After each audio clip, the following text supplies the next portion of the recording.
So hi everyone, and welcome to our bi-weekly webinar. Today we have an exciting topic. We're going to be going over the economic outlook for real estate. And we're going to throw in some real assets in there in between. And for those that are new or watching us on YouTube, Dr. Fasanya. I'm a pulmonary critical care physician, and I started investing in real assets since my undergraduate years, which is like 2008, 2009. Over time, I invested in multiple different asset classes, including self-storages, multifamily, office warehouses, and luxury senior living. We also done a few oil and gas deals in the past. However, everything got more interesting in 2018 when I bought my first 8 units. And since that time, I've accumulated over 62 units of my own personal properties and also 1,043 units as syndication.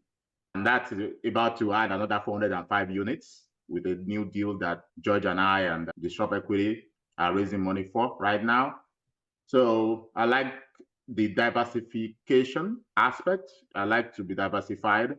So that's why we go for multiple asset classes. There's an argument to be made for you going all in on one particular asset classes so you became the best in it, or you diversify your portfolio and partner with best-in-class operator, and that's the route that we took. I'm going to pass it on to George. And this is George's favorite topic, so he's going to be leading this topic. So on to you. All right. Thank you. All right, guys. Good evening. George Ozoude here, Houston, Texas-based orthopedic surgeon in private practice. About 2.5 years into private practice. I was a employed practice with UT for 7, almost 8 years. Prior to this, started my own solo private practice, direct cash pay, no insurances. About to start my own lifestyle functional medicine service line as well. I never thought I'd be a big entrepreneur like this. I actually thought I'd always be an academic surgeon and working with young minds in that very structured setting. But really got to a point about 3-4 years into my employed practice where I saw the writing on the wall, where I wasn't really being able to take care of my patients the way I thought I would be. There was a lot of middlemen in between, particularly insurance companies and hospital systems.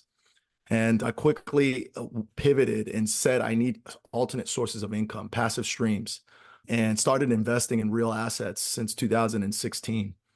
And I've invested across medical office building, a lot of multifamily, both value add acquisitions of existing buildings or development ground up deals. I've invested in agriculture land, citrus farmland. I've invested in mineral rights, which is a kind of an energy, oil and gas type of investment. All in all, I've invested in over 25 deals as a limited partner passive investor since that time. And I've gone on to start my own syndication company and have invested in 4 deals as a general partner, mounting about of 900 doors, 900 plus doors, about 75 million in assets acquired. And really happy with the process and the progress and the learning that I've undergone over these last few years, trying to help other physicians who I know are feeling the same friction points of the medical economic landscape. And so a lot of education. We host these webinars bi-weekly. We're really proud of it. It's going on 2 years soon. We're partnering, we're doing deals, and we're bringing value to the physician community. So really excited at this time of the economic cycle to talk about the macroeconomic trends tonight, because we have been waiting for this moment for about 2 years. That's when the Fed started raising rates. That's when things really took a downturn in many asset classes, including multifamily. And we knew it was a cycle. We knew once this little headwind was over, you're going to flesh out a lot of the poor operators or even the bad actors from the space. Deals were going to become going on discount, and it was going to represent a really big buying opportunity and wealth generating opportunities. Watching the macro trends is super important. That's how we're able to foresee this coming and take advantage of the opportunities that we now have in front of us. So I'm going to share screen and go over just a little overview of all the things that you can look at. This is not an exhaustive list by any means, but it's a lot of the things that we look at. And we'll touch on different points of these tonight.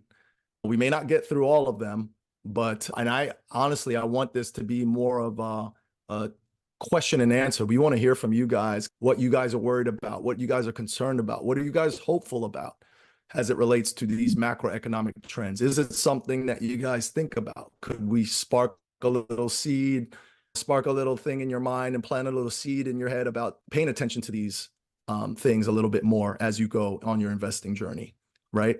Yeah, many things. We could talk about inflation as it impacts investing. We could talk about recession, interest rates, population migration, jobs migration, the crisis with single-family homes, the affordability and the access to it, the impacts of supply and demand across many different assets, but particularly across apartment living. Real assets as a broad topic in general, like Bio said, he's in self-storage, senior living, oil and gas. All of these things are real assets. Businesses, he is invested in many businesses as well. And that's impacted by these macroeconomic trends. These are real tangible assets, and they become really important as macroeconomic volatility goes up. And we're in an election year, not just in the US, but it's actually a global election. There's multiple elections that are happening across the globes in many key countries throughout the world. And I don't claim to be an expert in any of those, so that's not my ministry, but I know election turnover and political turnover is usually times of changing policy, and that can impact many things, including geopolitics. We obviously know that's a hot topic right now in many different parts of the world. And I even think healthcare economics we need to be paying attention to. It's been a learning process for me, understanding like how the money works within just our own sector and how that impacts our investing thesis and our investing journeys. So let's get into it. Does anyone have any questions, burning questions, just to start out that they're concerned about? What are people concerned about? Put it in the chat. Or someone posted, not 100% related, about if I'm a GP in a syndication, can I take advantage of those depreciation losses against my K1 income? I can take it. Yeah, go for it. Yeah, so it's not about whether you're a GP or not. It has no more to do with whether you're a real estate professional. So which means you have to have spend significant amount of time, 750 hours, doing real estate in a year. And it has to be a major part of your income. So as physicians, it's very difficult in general to use it against active income. However, if you have another passive income from real estate, so it should work against it. So let's say you exiting a syndication and you make 100K, you're entering another syndication and you have 100K loss, you can use it against that. Or you sold your own property, you bought a personal property, you sell it. Obviously, I'm going to also say consult, because our CPA is going to be mad if we don't give you disclaimer that we're not tax professionals or lawyers.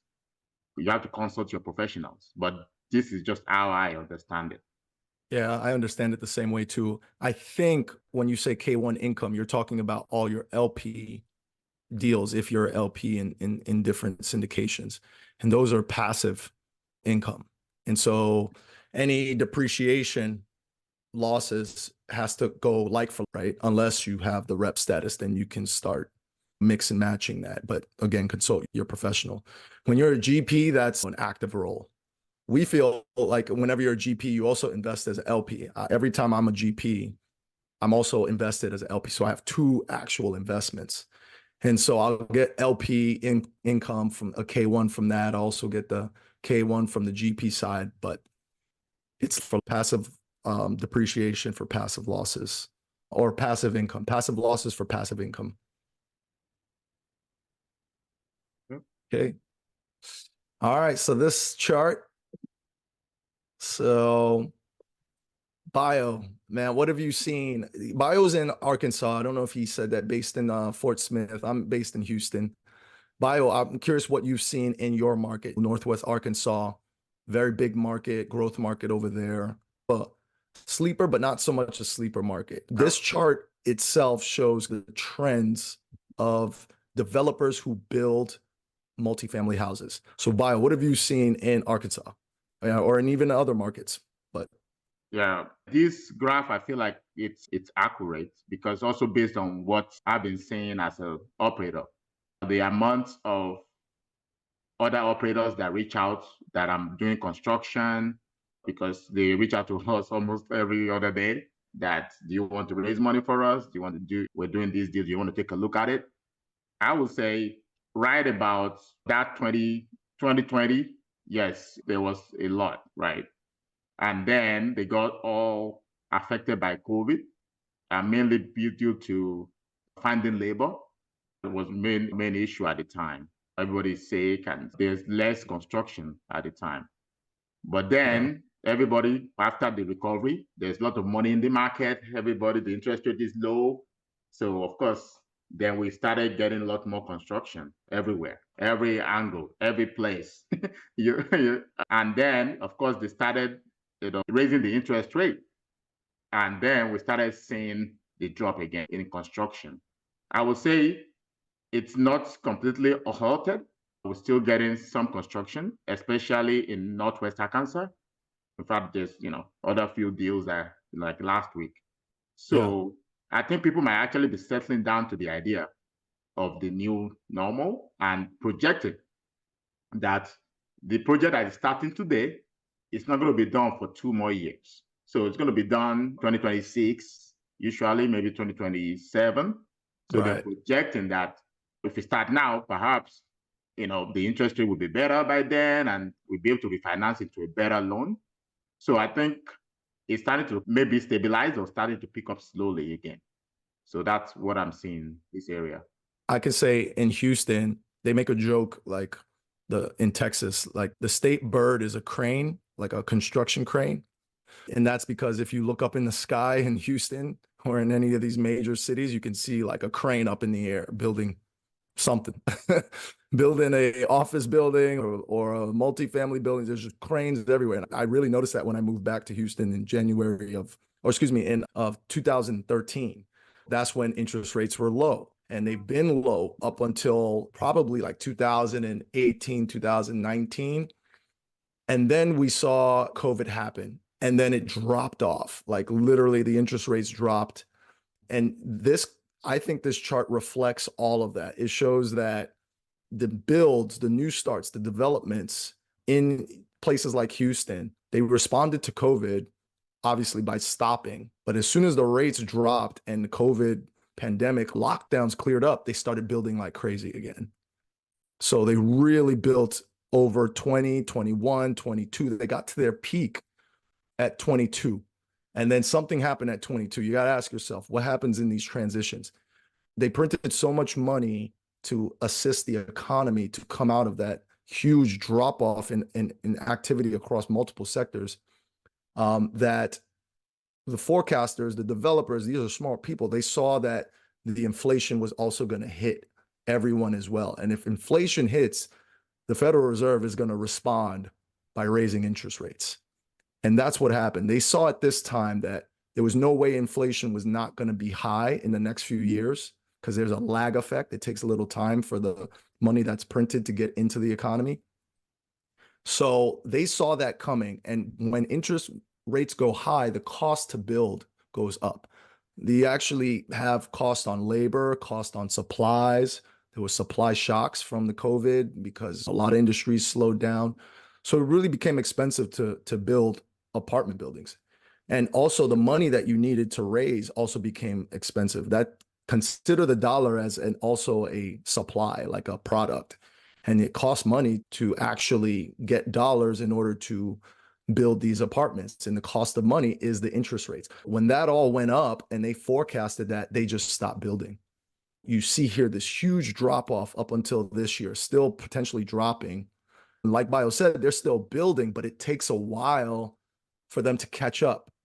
And what we have seen is that there's been an increase in supply that came from this run up over the last few months, because that's the lag effect. 2021, 22. Now we're seeing some of those supplies come online. But after that, these next 3 years, like Bio said, there's going to be a drop in the supply because they stopped building after 2022. And this has a major impact on the supply demand dynamics of multifamily. If you have a low supply, you're going to get an increased, by nature, you're going to have an increased demand, and therefore the prices of those products are going to go up. So we feel very bullish based on this chart, meaning we feel multifamily investing is going to be very promising over the next 3 to 4 years, because there's just not going to be enough supply, especially in growth markets, Houston, Northwest Arkansas, Dallas, Austin, Sunbelt states, and cities in the Sunbelt states. So this chart, I think, is one of the most important charts. There's no other way you can look at it differently. It's truly a supply and demand thing. And many things just come down to supply and demand, and there's simply not going to be enough apartment buildings for people moving to these very popular Sunbelt areas. Yeah. And you just have to survive the next 2 years of the, I'm going to talk about that, like what happens to the rent. We can go over that. So what's going to happen to rental market itself in the next 2 years versus 3 years time, right? So all those supply are hitting the market, 2 years lag, right? That peak of 2022 is coming in to roost. It's coming to roost this year, next year. Early next year. They're already stuck in the construction, so they're going to have to complete to win on this. They're completing that construction, and then it's going to flood the market, and then there'll be a drop off, and then we'll, so any deal now, got to make sure they have a lot of reserve for the next 2 years, and be ready for possible no distribution.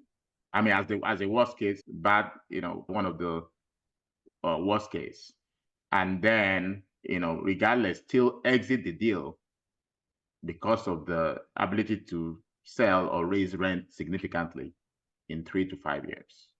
So of course, it's you have to basically just estimate and make your educated guess on these situations.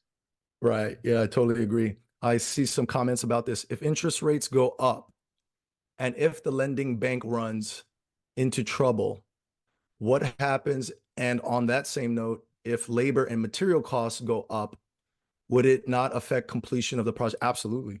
You've seen some projects literally have to stop building because they've run out of money. And yeah, if they're carrying, it's called the carrying cost. Every month they still have to pay for the cost of the money, right? Which is the interest rate. And that went up on a lot of these construction loans.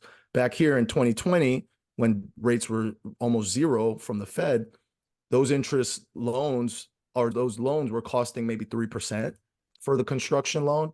And then when the rates went up, they cost like 9%, 10%. And that affected their ability to complete the projects. Yeah, you're going to see different scenarios. You're going to see buildings that literally just stopped. They started breaking ground and vertically, and then they stopped. There's one big one in Houston, actually, right now. It's 33 stories, and it hasn't been touched in 2 years. Or you're going to see, Bio said, the ones that are completed, they barely got past the finish line. They don't have any more money left to even lease it up. They've just finished building it, but now they're trying to sell it at a discount because they don't have enough money to hold it through a lease up period. And if it's a 200-unit apartment building, that can take good 6 to 9 months for it to lease up towards stability, maybe even a year, would you say, Bio, for it to lease up to stability. And so I'm looking at deals right now. I'm looking at one in Conroe that's 72 units, and they just finished building. They got something called their certificate of occupancy, and they're trying to sell that deal right now. They're not trying to lease it up. They are leasing it up, but they would rather get rid of the deal right now because I know they're losing money every month because their interest rates are up.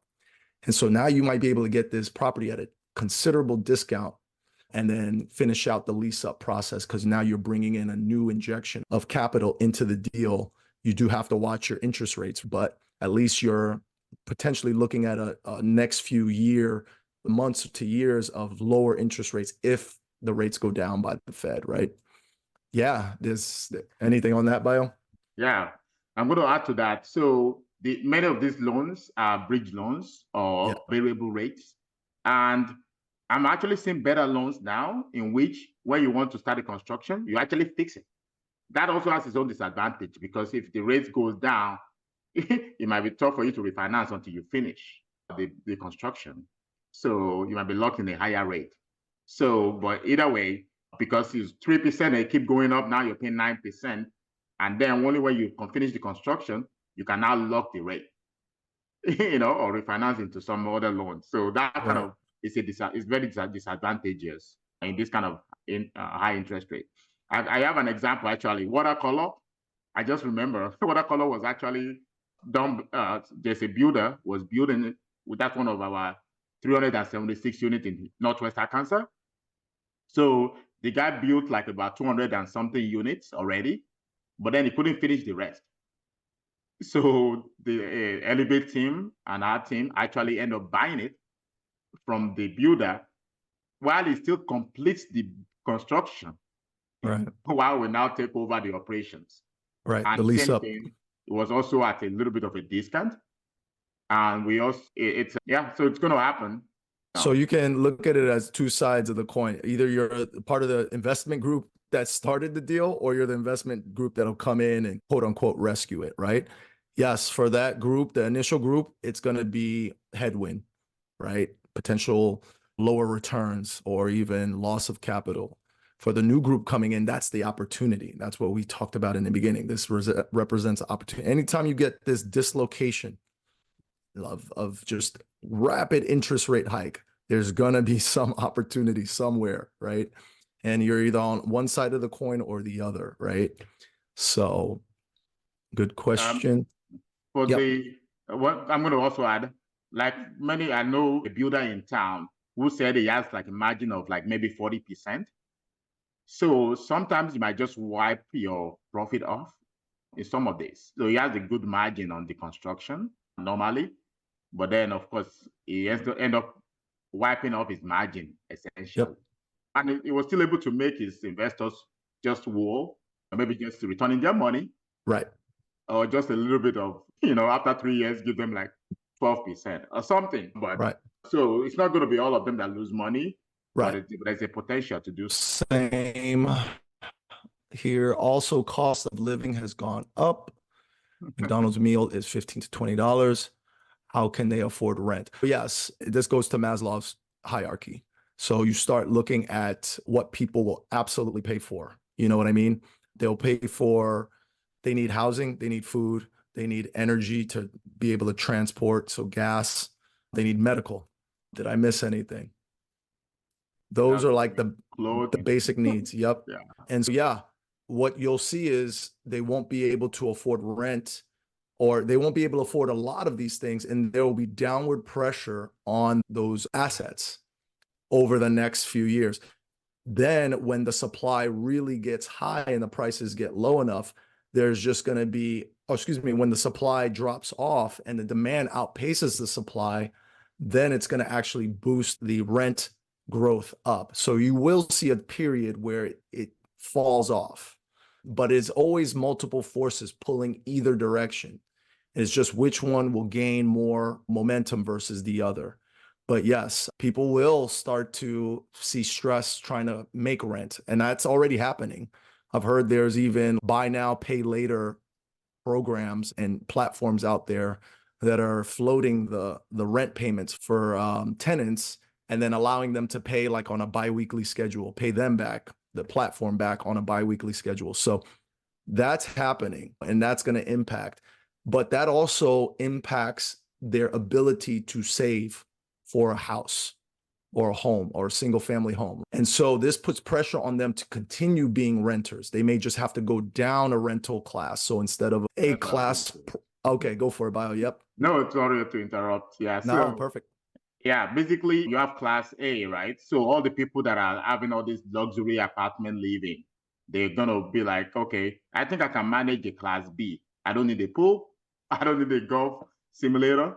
So I don't need the Tesla charger. So they move down. and then the B people move down to C. So everybody find themselves at the C class. So that's what's going to happen. People move to the suburb from the big city where it's more expensive. So everybody just figure a way out. But you can get roommates, but at the end of the day, though, you still need a place to live. It's one of those things. You have to have a roof. And if anyone, it might sound self-explanatory, but just in case, if anyone doesn't know what the different classes of multifamily are, then just let us know, leave it in the chat. But basically, you have A class, which is brand new apartment buildings, and B class, which is mid-level, and C class, which is more workforce housing.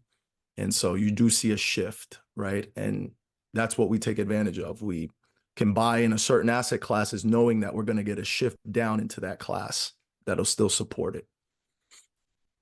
Yep. Any chance of changes to migration patterns that might affect demand in Sunbelt states and major cities? Yeah, this is a great macro question. I think anything can happen, that's for sure. But what the trend is showing is that the cost of living in coastal cities are increasing with inflation. And regulation is impacting the jobs that usually exist, the big employers that usually exist in those states. And so not only are the people moving, but the jobs, the economic migration is actually moving as well.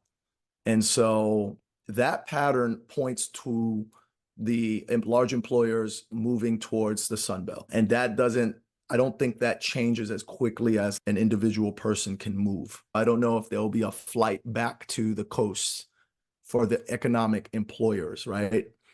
Usually the people will follow the jobs. That is very typical. That's something that we always look at. And the jobs are coming in. They're buying large pieces of property. They're buying acres for new headquarters and production sites and manufacturing sites. So could it change? Yes, but the trend looks like it's going to stay pretty positive towards Sunbelt cities and other major cities, like where you are, Chris, in Ohio. A lot of semiconductor companies are looking at Ohio, Columbus in particular. So there's going to be a lot of economic growth there. And I don't think that changes quickly. It's like a big boat. You can't like just turn it around and go back to the other state or the other city. Yeah, I agree with that. Sunbelt remains strong, and every single, because we look at articles, watch videos, books, everything for this, and Sunbelt continue to show up as to be consistent growth over time. Also, the Sunbelt did not rise, like the prices did not triple. The prices of homes, rent, they all went up, but they didn't go up. Some California or bigger, all those cities where they went up like from 1,000 to 6,000, or price of homes like doubled. So it has been consistent growth, which is more sustainable than those kind of growth where you have to correct. There need to be a correction when the prices go too fast. Yeah. I think maybe policy might affect that. And that's where you have to look at the election year and politics and the trends. Maybe that would be a big enough factor to change like what Bio just described. If there's just a sweeping policy, rent control, aggressive rent control in Sunbelt cities or something like along those lines, maybe that might impact it. But then you have to just decide whether you think that's a higher risk of happening versus a lower risk of that happening. Yep. Okay. Let's move on to some more charts.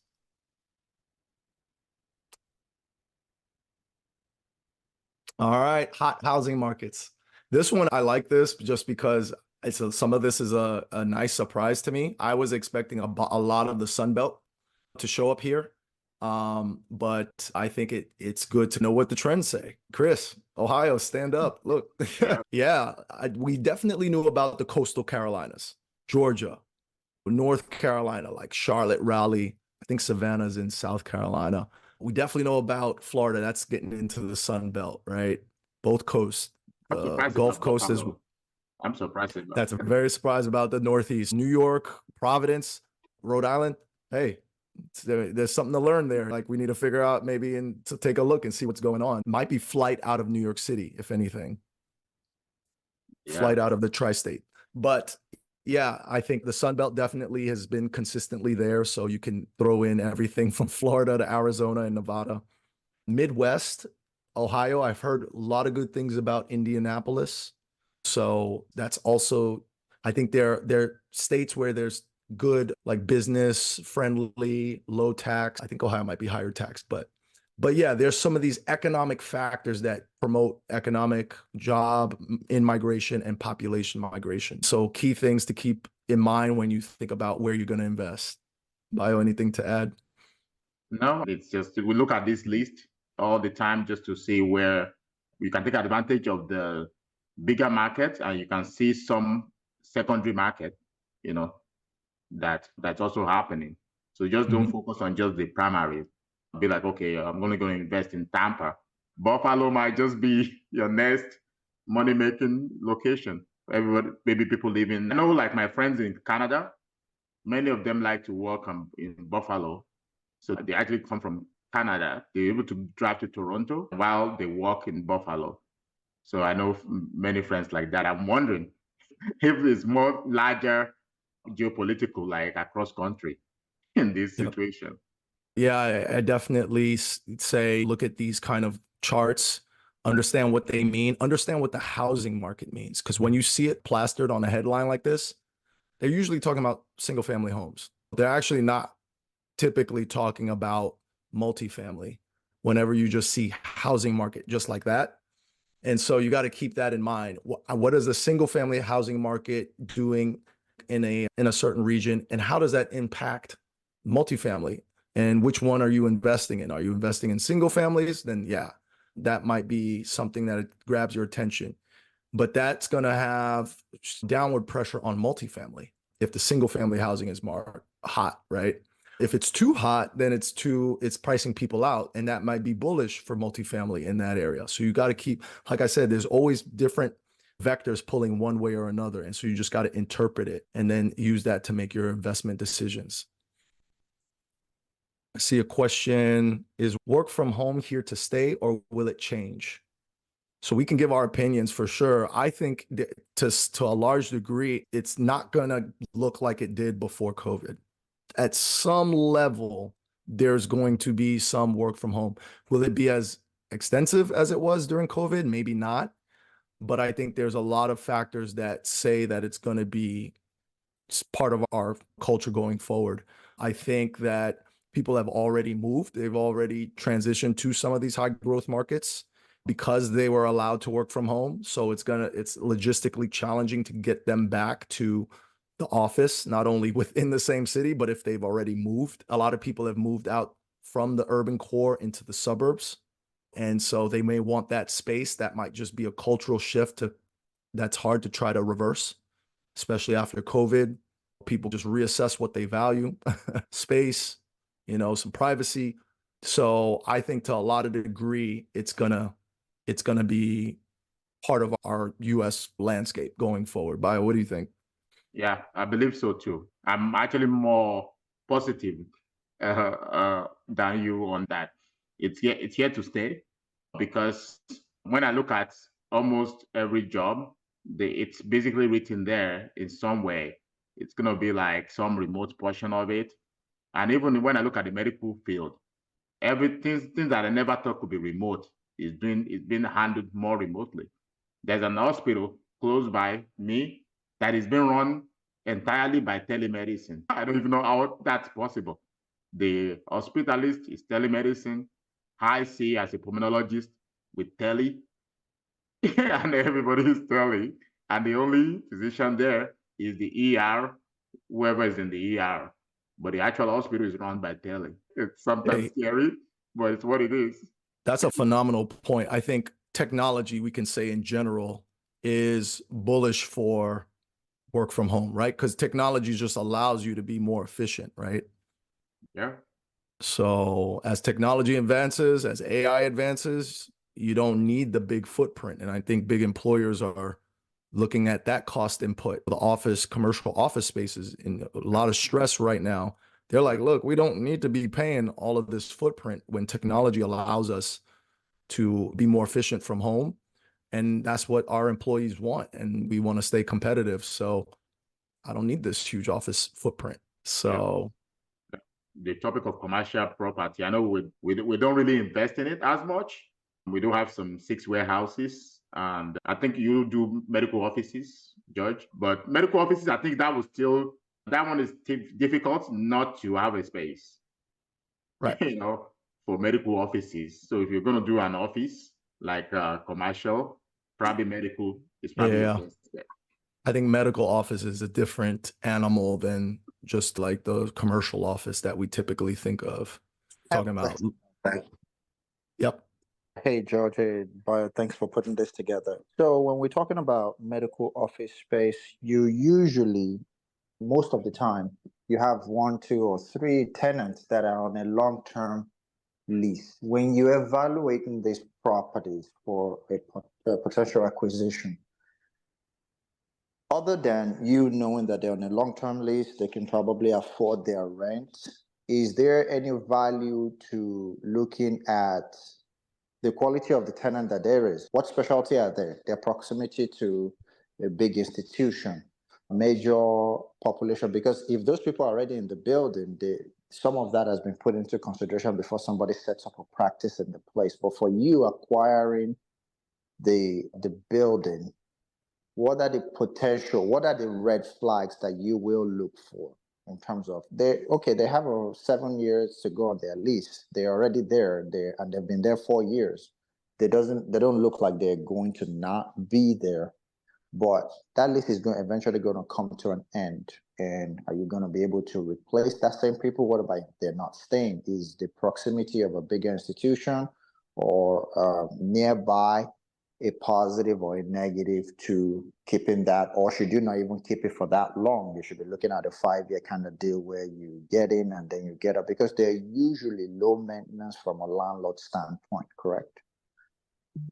I think it depends on if it's office, like clinics, versus surgery center, which is what I've invested in. That's actually very intensive operationally. And so if you're talking clinics, I think that's a lot more stable. Long-term leases, a product and a service sector that's going to always be in demand. I can't foresee it not being in demand. There may be stresses in it because those individual practices can get strained from the healthcare economics, right? Just as far as lowering reimbursements, you have to keep that in mind. The viability of the type of practice, is it a solo practice, or are they shielded a little bit, like you said, by if they're associated with a hospital or a hospital system, or if they're a larger practice, multi-specialty. So you look at those things, the resilience of the individual practice itself in the face of these challenging healthcare economic landscape. I think that at the base, the need for healthcare is the same. It's the layer on top of it that makes it challenging that you have to assess. Is it primary care, which is, we know, is a challenge with as far as like being profitable. We saw a big macro signal a month ago, right? When Walmart shuttered all of its 51 primary care based offices, right? And they cited that because primary care just is not profitable. And so you have to look at that. Is it a subspecialty practice, right? Or is it a surgical practice? That's a little bit more resilient, right? Is it a group? They got 10 people, 20 people, or you got one person just trying to hold on? I think that all that factors in. But overall, medical is always going to be in demand. It's just, how does it look? Yeah. Also ancillary services. So you can, when I try to make sure I can be like, oh, look at they can give you some of their finances. You can ask for it, absolutely, to see, these guys I want to be sure you guys are able to pay the rent for the next 5 years. And then you can, whatever version they give you, to be able to have an idea, okay, they make a 30% profit margin. That's pretty good. So yes, you need to look at that. For primary care, like George said, you absolutely need ancillary services to survive, because you cannot see the volume. So you only can see 20 patients, or maybe 25, maybe 30. But for pulmonaries, for example, you can see 65 if you want to. I have partners that are seeing 25 people, 65 people a day by one person. And you bill all level mostly. So you can see that's more likely to be viable than primary care with like seeing less patients. So I think, yeah, but I agree also that healthcare, I mean, I'm just saying that if you have to make a bet, at any office building right now, so that would be probably your best one, because you're going to have other companies, and then they move anytime. They move their headquarters, they shrink their sizes. They're like, oh yeah, we have 1,000 locations. Now we're shrinking to 200. I think either way with commercial, you're going to have issues. There's a couple of situations. Even if you want to get out very quickly, the sophisticated investors are also smart. So let's say you have a lease of 7 years, and then you think you can do 5 years and exit. But then the person that wants to buy it is going to look at it and be like, oh yeah, so all these leases are, are ending in 2 years, 1 year. So that's going to be a big problem for them in the next couple of years. So they probably will not buy it or want a discount for it. So either way, you're going to either have trouble filling it up after the 5 years is over, or it's going to be difficult for you to sell it. That's just my own thoughts on the office spaces. Great question. Thank you. Yeah, I think the macro trends, we should, since we're a lot of us in healthcare, we need to talk about the macro of healthcare economics. And I think that was a great question to dive into that. All right, another topic, geopolitics. Thoughts on energy prices with geopolitical instability. I think this, go for it, but I'll let you. Yesterday, right? Yeah, we discussed this. As we prepped for this call, we were like, what's energy and oil going to do? So I'll let Bayo start that one off. He's the oil man here. Yeah, oil, as we all know, it's, first of all, to start with, it's unstable. Not unstable, high risk, high return, right? Which means the price of oil really affects your investment return. So it's more riskier than multifamily, but higher potential return, right? When it works. So that's just some people to know that already. So you know what percentage of your portfolio you want to put into oil and gas. I will not make it to be your base, okay? Your base should be multifamily or maybe a little bit of self-storages, but don't start to put majority of your investment into oil anyways. So we believe, based on the political climate, which is, we also, as much as we were talking yesterday about how awesome it is to get our investments to be super profitable, right? So we also consumers too. So basically, it's going to affect you one way or the other, regardless. However, so we do believe that Republican, right? If Republican is in power, they focus more on energy sustainability, right? Energy independence. So energy independence means they want to flood the market more. So they want to lower the price of gas in general, so they will produce more and lower the price. So your investment in oil and gas actually will be low, your return. But the price of gas will be good. Everybody will be happy in the country. You will buying gas for $2. So it's just what it is. And then for Democrats, they focus on global warming and things like that. To them, so they're going to prevent more permits, right? No fracking law, which is interesting. So there will be less supply, and then would lead to higher gas prices across the country. But your investment is more likely to generate higher return, because if you close down half of the oil rigs, then the one that survives will be making a lot of profit. So that's my take on it. Yeah, and then I'll go broader globally. I do think there's going to be more conflict going forward, just because the nature of our, not just US economy, but the world economy is just built on debt, and that debt is growing. And the only ways to really address that problem is either to print, and which I think they're going to do anyway, or war is also very inflationary for oil. It has a huge impact. So I do think the geopolitical instability that we're seeing already is gonna continue to escalate. I think it's clear to me that outside of the U.S. borders, people are trying to get more independent of the U.S. dollar. And so this, I think, is going to lead to conflicts. It's going to lead to a competition for resources, including food and energy. And whenever there's conflict and war, the flow of oil stops. A lot of the oil goes into the actual conflict itself, whether that's building all the weapons and building all the infrastructure that you need to make war. Therefore, the oil prices, I do long-term feel like they're going to go up. I do think they're going to go up with either president that gets elected, is just to what degree. One's going to go up more than the other. But yeah, I do think that we're going to see higher prices in general for energy.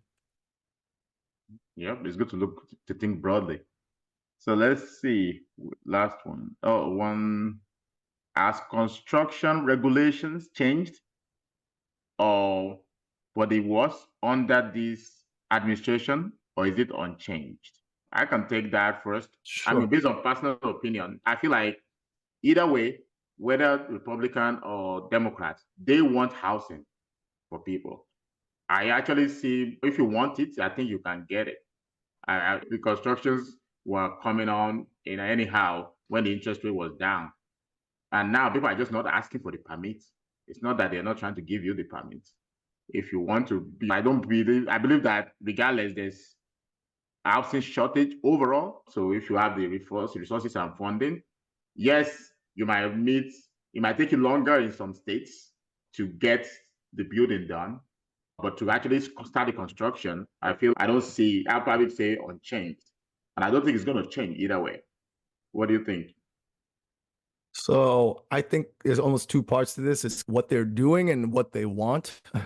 Hard to really say what they want, but what they're doing is definitely making it more challenging to deliver affordable housing with all their regulations, with all their monetary policies. The costs of these to build is just higher. The banks have more strict rules about lending. Whether it's good or bad, it's just the effect I'm pointing out. It's just more difficult to do business. And that's why I think you see a supply shortage of affordable housing. That's why less people buying homes. You see the macro trend of millennials and Gen Z. Did I say that right? Yes, Gen Z, who anticipate that they'll be able to buy a home. We even have a chart coming up. We probably won't get to it, but it shows what millennials and Gen Z are spending on in place of actually saving for down payments for homes. They're actually going into debt, spending on experiences like travel and. Put it to that slide. I think I like this slide. Yeah. So they're taking out debt. They're not saving for homes if they're going into debt to go just to eat food. Just to eat. The finest dining, right? Live entertainment, right? Travel, right? So this, I think, is a reflection of regulations and laws and just how difficult it is to deliver affordable houses and for people to buy. So that's what my take is. I think it's gotten worse, and it's not related to the administration. So I don't play politics. I'm definitely not like a political guy. I think this happens whether it's a Republican or a Democrat in office.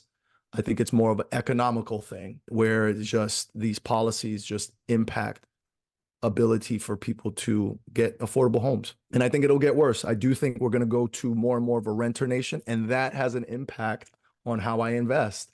I want to invest in more multifamily because I do believe there's going to be more need, especially in the growth markets, for rental housing. It's just harder and harder to get a single family home. I'm not sure what's going to happen with the Gen Z. Millennials, I think some are coming to the money, and we're going to get the money from the boomers soon. Yeah, there's going to be already. So there's going to be a transfer. Yeah, it's going to happen, and I think we're going to get better. But I'm not sure about Gen Z. If they're already spending money just for pleasure, and they're basically taking this money out of credit cards. So there's no saving for homes. They're not going to catch up. I don't know how they are, unless they inherit houses. So I think the rent to own ratio is going to be super high. It's going to get higher over time. Yep. And this is just simple mathematics. So you can't say when you don't have money for dining and travel or anything, and you also take credit card instead of saving. So not only are you not saving for housing, you're also taking out debt. Yep.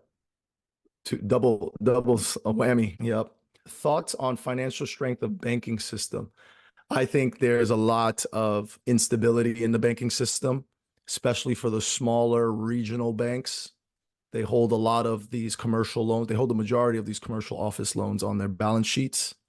And so those are obviously in trouble, and that debt is maturing. That's going to impact them significantly. They held a lot of bonds. They held a lot of bonds when interest rates were low. They got into a lot of bonds that got them into trouble as interest rates went higher.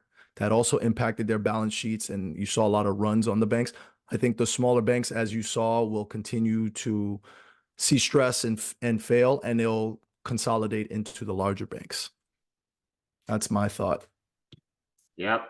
You can already see many of your local banks. What are they doing? I get email or messages all the time about deposit this money to our bank, we give you this interest rate.